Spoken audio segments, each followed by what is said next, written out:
Hello, hello. Thank you for joining me in my studies today. This is my first day of sharing vocal readings from book 19 in my A Book a Week series. And I'll be reading from Buddha's Brain by Rick Hanson, The Practical Neuroscience of Happiness, Love, and Wisdom. I have read a few books on neuroplasticity, but never one that incorporates contemplative philosophy at its base. Working with the principles of neuroplasticity has bridged the gap for me. From a theoretical understanding of expanded consciousness to the capacity to apply my recognition of ancient wisdom to my daily behavioral patterns. The section of the book that we focus on in today's vocal readings suggests that understanding the physiological manifestations of suffering can of itself provide a measure of relief. I experience the truth of this daily. When I notice an incompatibility between what I want to happen and what is actually happening, the simple step of recognizing that incompatibility ushers in the cushioning quality of space. The simple step of recalling that I am an organism navigating its environment with the inner resources that I have available to me at that moment reminds me that I am a passenger within this organism rather than defined by it, and that the experiences, sensations, perceptions that this instrument is registering do not define me. This simple step invites in space, and that space may not sound significant, and yet it is everything.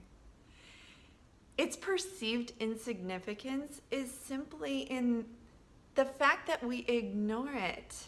We don't credit space with having the quality that it has. This is our blind spot. And this space, when invited in, gives us everything we need to integrate, to remember, to connect to the vitality of the source. Without further ado, I'm gonna get to my vocal readings. Enjoy. Page 11.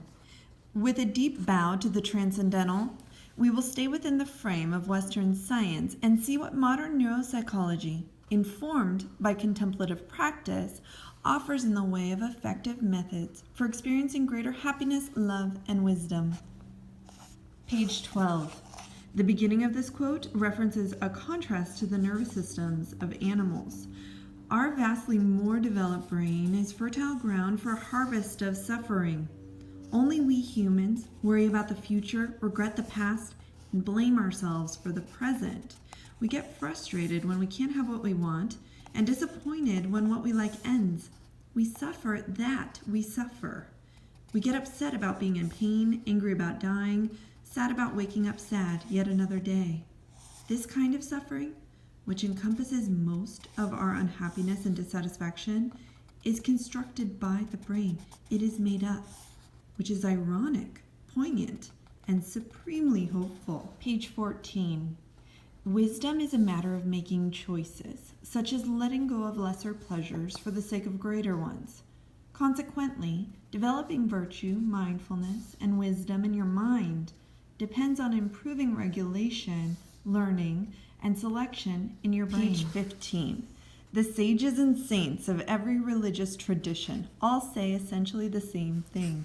Your fundamental nature is pure, conscious, peaceful, radiant, loving, and wise, and it is joined in mysterious ways with the ultimate underpinnings of reality, by whatever name we give that. Although your true nature may be hidden momentarily by stress and worry, anger and unfulfilled longings, it still continues to exist. Knowing this can be a great comfort. Part 1. The causes of suffering. The evolution of suffering. Page 24. When you understand why you feel nervous, annoyed, hassled, driven, blue, or inadequate, those feelings have less power over you. This by itself can bring some relief. Page 27. For most people, the left lobe establishes that the body is distinct from the world, and the right lobe indicates where the body is compared to features in its environment. The result is an automatic underlying assumption along the lines of, I am separate and independent. Although this is true in some ways, in many important ways it is not. Over the course of a year, many of the atoms in your body are replaced by new ones. The energy you use to get a drink of water comes from sunshine working its way up to you through the food chain. In a real sense, light lifts the cup to your lips. The apparent wall between your body and the world is more like a picket fence. Page 28. Most of the atoms in your body, including the oxygen in your lungs and the iron in your blood, were born inside a star. In the early universe, hydrogen was just about the only element. Stars are giant fusion reactors that pound together hydrogen atoms, making heavier elements and releasing lots of energy in the process. The ones that went nova spewed their contents far and wide. By the time our solar system started to form, roughly 9 billion years after the universe began, enough large atoms existed to make our planet. To make the hands that hold this book and the brain that understands these words. Truly, you're here because a lot of stars blew up. Your body is made of stardust. Page 29. Once you say, I am this body apart from the world, the body's frailties become your own. If you think it weighs too much or doesn't look right, you suffer. If it's threatened by illness, aging, and death, as all bodies are, you suffer. Let's consider a single neuron, one that releases the neurotransmitter serotonin. This tiny neuron is both part of the nervous system and a complex system in its own right that requires multiple subsystems to keep it running. When it fires, tendrils at the end of its axon expel a burst of molecules into the synapses, the connections it makes with other neurons. Each tendril contains about 200 little bubbles called vesicles that are full of the neurotransmitter serotonin. Every time the neuron fires, 5 to 10 vesicles spill open. Since a typical neuron fires around 10 times a second, the serotonin vesicles of each tendril are emptied out every few seconds. Page 33. The word thirst conveys the visceral power of threat signals, even when they have nothing to do with life or limb, such as the possibility of being rejected. Threat signals are effective precisely because they're unpleasant, because they make you suffer, sometimes a little, sometimes a lot. You want them to stop. Neurological instability underlies all states of mind. For example, every thought involves a momentary partitioning of streaming neural traffic into a coherent assembly of synapses that must soon disperse into fertile disorder to allow other thoughts to emerge. Observe even a single breath, and you will experience its sensations changing, dispersing, and disappearing soon after they arise. Everything changes. That's the universal nature of outer reality and inner experience. Therefore, there's no end to disturbed equilibria as long as you live.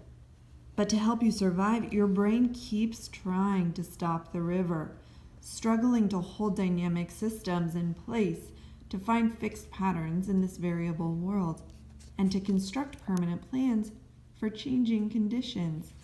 Consequently, your brain is forever chasing after the moment that has just passed, trying to understand and control it. Page 41.